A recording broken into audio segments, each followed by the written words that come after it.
Comme le veut la tradition, le président de la République a présenté aux Français ses vœux de fin d'année, ce samedi 31 décembre. Plus que la teneur de son discours et ses longueurs, c'est le choix du décor qui a retenu l'attention d'internautes toujours aussi moqueurs. C'est un rituel auquel beaucoup de Français ne coupent pas pendant le réveillon du 31 décembre.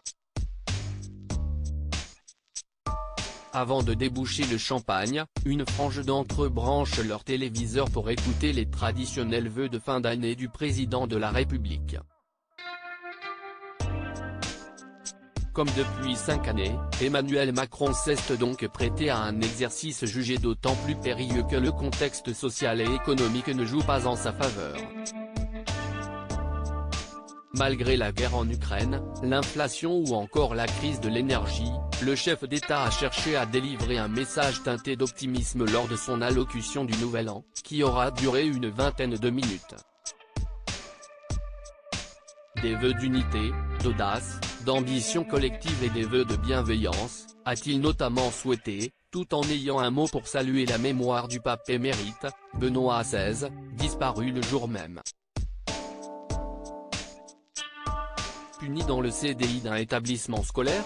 Si son discours a fait réagir la classe politique, c'est surtout le décor retenu par le président qui a déchaîné la folie furieuse de Twitter. Le nouveau confident de Kylian Mbappé a en effet décidé de s'exprimer depuis son bureau personnel au sein du palais de l'Élysée, lui qui change de lieu chaque année.